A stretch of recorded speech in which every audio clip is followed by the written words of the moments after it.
Hello everyone, welcome back to my channel. I hope you always stay healthy, and thanks for watching this channel.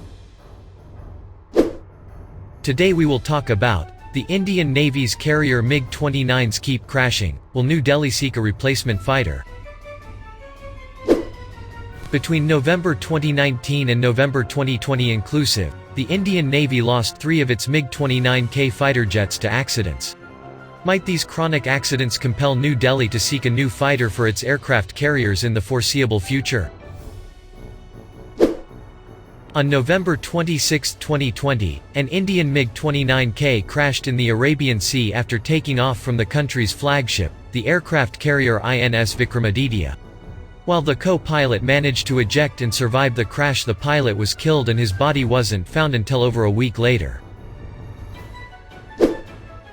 Previous crashes occurred on February 23, 2020 and November 16, 2019. The first loss of an Indian MiG-29K occurred in January 3, 2018, when one of those jets veered off a runway and caught fire. In all these accidents, all the pilots managed to eject on time and survived. India bought a total of 45 MiG-29K from Russia in 2 orders made in 2004 and 2010 respectively. Long before any of these crashes, there were reservations about this choice. For example, when a Russian MiG-29K trainer crashed killing both pilots in June 23, 2011, that cast a shadow on the credibility of the aircraft itself. In India, reported Defence News at the time, citing Indian Defence Ministry officials.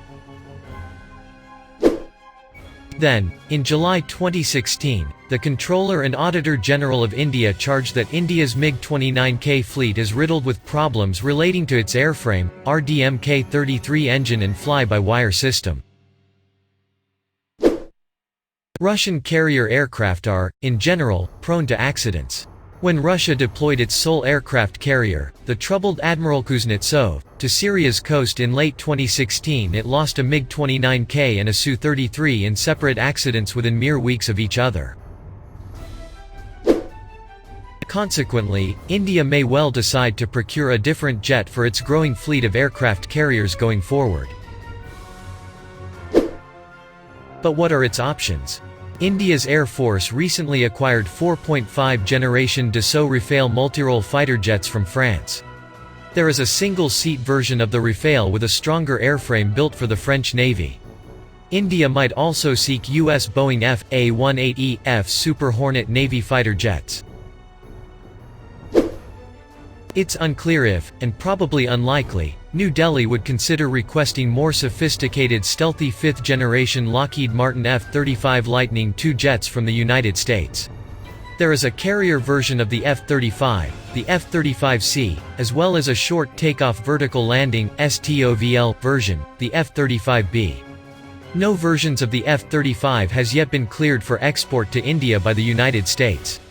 Also, Washington may very well forbid any sale of that aircraft to India once New Delhi takes delivery of the advanced S-400 air defense missile systems it ordered from Russia.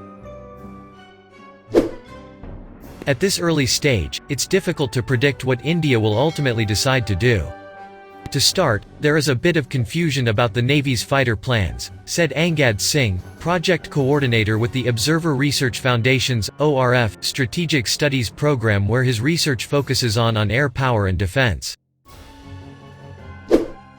I don't think any acquisition program is driven by the recent crashes, but the Navy certainly is not happy with the reliability of the MiG-29K in service. In December 2016, India announced a program to acquire imported fighters and released a request for information (RFI) shortly afterward. This was explained as a replacement for the domestic LCA Light Combat Aircraft Navy, which was under development at the time, and was not measuring up to the service's expectations, he said. However, the RFI mentioned 57 aircraft as the likely quantity to be procured, and that suggested a wholesale replacement of even the existing carrier fighters, the MiG-29K. Since then there has been little movement from the Indian side, with a crucial step in the procurement process, the acceptance of necessity, not been granted by the Ministry of Defence's Defense Acquisition Council as of writing. Approval of the acceptance of necessity essentially confirms that a procurement step is justified, and lays out what the ministry expects to spend on it. Boeing has pitched its F/A-18 as an option for India and recently showcased that jet's capability to launch from a land-based ski jump.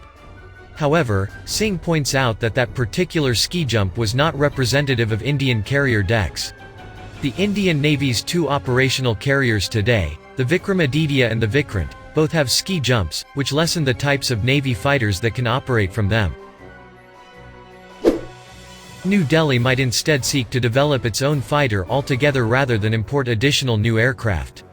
India's Navy chief recently said that a new domestic fighter program is being pursued that is expected to deliver aircraft by around 2032.